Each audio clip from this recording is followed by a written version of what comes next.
tabu era nawe olina bw'otwalaganya emisinde ng'ovoola nanti okuvoola kwange generation yammwe okumanyira nze ndi musajja mukulu sisuubira mwana wa myaka 25 kubaako na kigambo kyonna kyanvuma nemba nga munyiiziza bwe tutyo ndugwa bwe yatukuza toddamu muntu mukulu akusinga myaka tomuddamu kumuwemulawemula tomuvumaavuma omuntu omukulu abeera mukulu era bamuwa ekitiibwa naye bwana mmwe mumanyiira okufa obufi ne muvuma abato okuva ku makya paka olweggulo kati omuntu abasobolasobolako nze kubanga nze mbaddiza onvuma wana nenkuteka mu inbox nenkuvuma ebivumo byotowulirangako era ne mukama katonda aga nti kino kiki kyetuguddeko ono omusajja bino ebivumo nga bikambwe kuba oli mwana muto obuvumo bwe wakayiga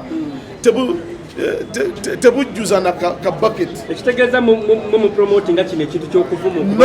no fe tubavuma with purpose in fact tubagambako tetubavuma tubagambako mwaba tuvuma ebigambo ebinene bitono kigwe byovuma taata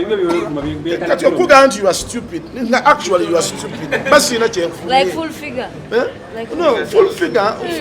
full figure bwoba tomutambadde takutambaala okay njagala mundageko wano omuntu full figure bwe yavuma nga tabadde nga takyokozeza full figure ani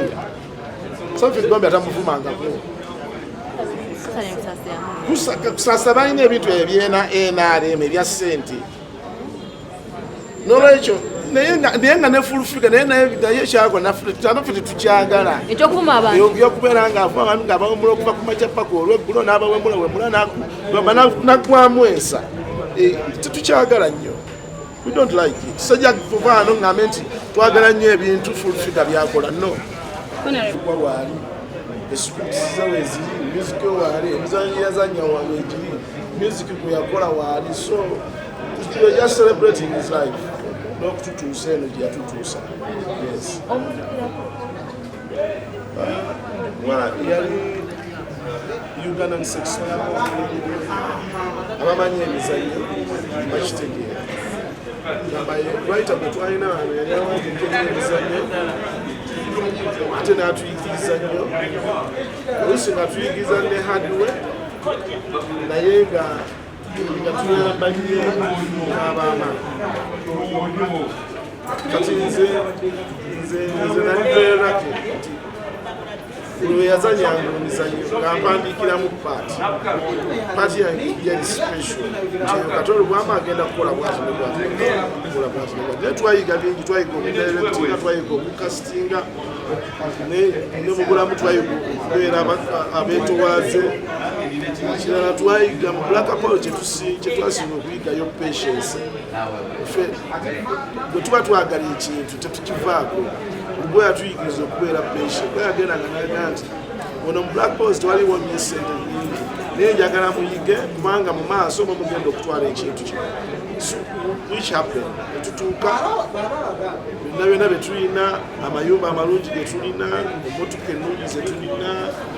abaana be twanzaala bona twabazaala lwatuko is the one who gave us a stepping stone okufuuka abaamaani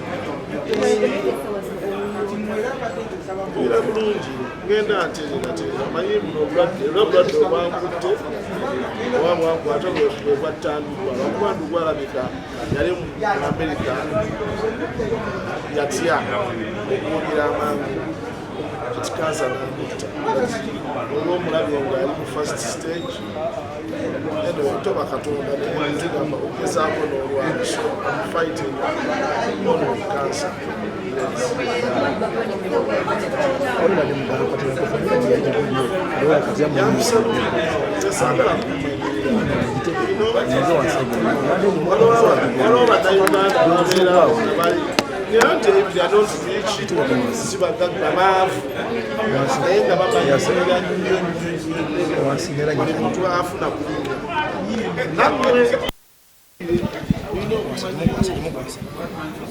mutamanya nti omuntu gwamwagala okumanyira asigawo ebbanga alwana ne life so kakati nina kyemba njagala abantu generation eno ewe nsisaga abatuyite n'aba celebrated because ewe abantu abakoledde industry eno ebawe ekitiibwa baleme kugwayisayisaamu maaso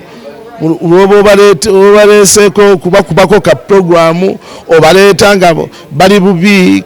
bali mu kusonda bulwadde naye nga wano ebbanga lyonna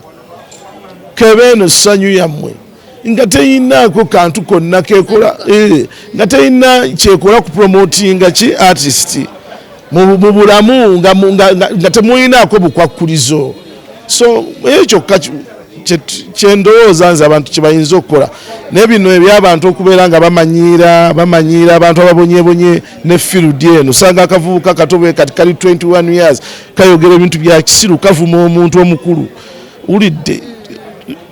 fendu gwebe tiyabitutendeka era kyetusuubira nabano baartist abalungi mwagala abaliwo era kati mumanyi baartist abalungi kugendayo mufuleeta kubeera mu bimaaso na bintu bya songa mubeebi bimusobole nyanyanyaanya ne muwunya ekyalo kyonna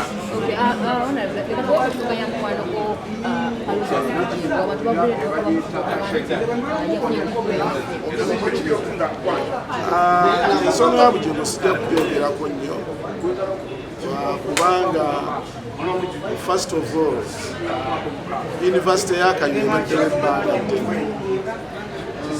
ne national council yo naye kati olutalo tuliko olwa Bujingo bapasita bane balina omukulinga down bajja kuyita mu mativi bayite mu kiki naye ne Bujingo naye alina okumanya ekintu waliwo entalo zesaagala abeere ng'atandika kati olaba olutalo lwe ne Bugembe senga Bugembe yabadde musimu lwabadde lugenda kufuuka olutalo olw'amaanyi naye but I salute Bugembe, I salute you my son.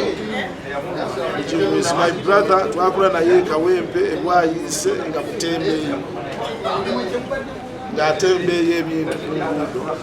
so musaba emikwano egimu agikuume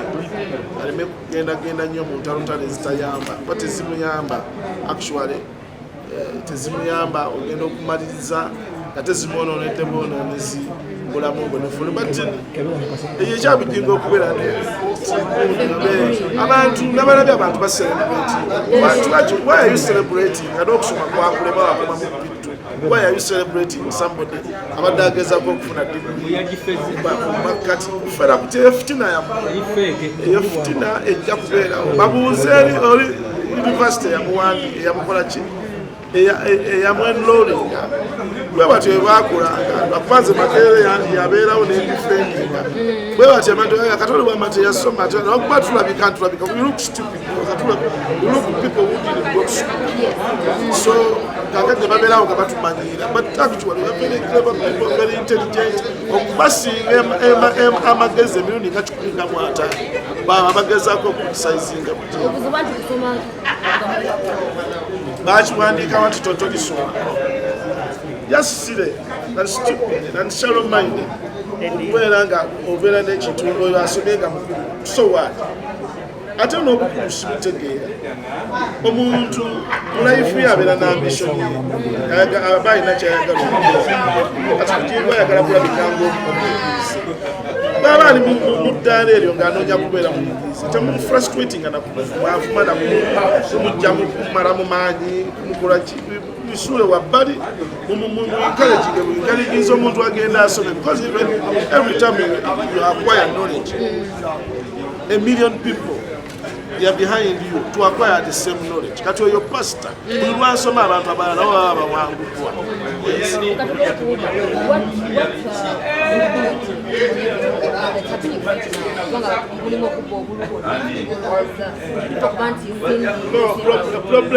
Problem ya umma eriemu yokka. Problem ya umma eriemu yokka abatali bayimbi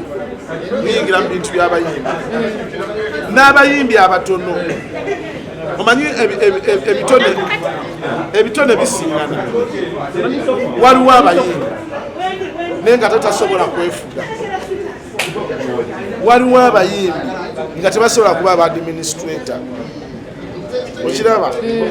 niwabeeramu abayimbi nga bakatonda yabawa ekintu kimu kyokka kuyimba naye nga ebisigadde byonna tebalina kye basobola kukola ku nsi Kingsama muleme mukutika ku kisenge olw'okuba afuuwe ennyanga nammwe mulina bye munywa bingi eyo bye tutamanyi abalala muli bamalaaya abalala muli bajournalist muli bamalaaya you are straightforward malayas naye nga tewaliwo abakola ki ajja kubagambako kintu kyonna people keep quiet we know what is going on tumalina engeri gye mwetundamu naye tetuvaayo nga gundi neguza ebintu ebyo sibyagala because you do character assassination to somebody otuuka time ng'omuntu oyo gw'oyagala ng'omuntu oyo yalina okuyamba okufuula okusomoka omugga nsijja kulonda okulonda kuli mu mutima gwange lwaki oyagala nkubulire kwe ngenda okulonda kiri mu mutima gwange nze nsala kweka okumanyira kwe ŋŋamba kati goli journalist naye oyagala mpeeyo my mind ati gwe naalirooze naye mumbeera byammwe ebya journalism mwe mulaba tubatawaanya era emabegakaawo Shiba Kalungi yavaayo n'agamba nti tamanyi Sindi nga president wa UMA nga tafukidde UMA for 2 years. What's your opinion on that? No, Shiba kati abali mu bifu zaabwe za kuyimba, you know, they are pretty girls bato bawera baagala okuyimba naye ate embeera era tejja kubayamba kubanga waliwo time bajja okutuuka Shiba ne Sindi nga balina kukolera wamu. So balina okukaminga down, Shiba alina okukaminga down n'alema kugamba nti tamanyi Sindi tamumanya ati nga bwe babeeranga eri mu binywero byabwe gye baaziranga amazina mu binywero nga tebannaba kufuuka bamutawaana yali tamumanyi amumanyi bulungi. So nze ndowooza waliwo embeera ey'okuwangana ekitiibwa Sindi awe Shiba ekitiibwa ne Shiba awe Sindi ekitiibwa kubanga bo baliko wagguluko. Kati ekizibu kya kino ekintu kye tulimu nti mwagenze ne mukola ebintu by'ekisiru akalulu online. No, akalulu ne tukateeka mu public. Akalulu si ka public, akalulu k'abayimbi gazetted musicians ate bamemba nga bafuuse ne bamemba katuga tetukusuubira azina ebinyanyanyanya kujja kuleeta folomayo kugamba nti ogenda kulonda because you are not a member of UMA. Nokumye buvumi ataawa ate envuma nenkola kinze nange okyaŋŋamba ebyo nti navumya Figa alina abaana abaasiba ennaku zino olw'ensonga nti bamuvuma tuba bamuvuula mu ngeri emu oba endala era yavuddeyo abantu abamu n'abasiba bamuvuma ako kati ensonga ezo wazitegeddeko. Ensonga era ya kisiru abaana abo omulimu gwabwe omunene oguli ku TikTok ogulio kuwembola n'ovuma ono n'ovuma eno enkya n'ovuma kati oyo Sekapo Smart Sekapo sikamanyi nakamanyi oba kabeera wa kana katokeeya naye kana akegendera ku rate eyo nga kavumira. Of course otubadde mu art TikTok eyo ogiraba bw'obanga tolina content ategerekeka ajja kutuuka akukira kubanga bajja bangi batandika nga 3,000 abalala tebakyalabika nakulabika. Why? Because baavuma ne bawemula ne balaga ebitundu byabwe ebyekyama ne babiraga kati bakyalina bitundu byakyama birala bye biriba abantu baabira balaga nti maama ebyono nga bitono nnyo bino nga binene nnyo abantu baabira baso nawe tukulaba ku TikTok. Yes,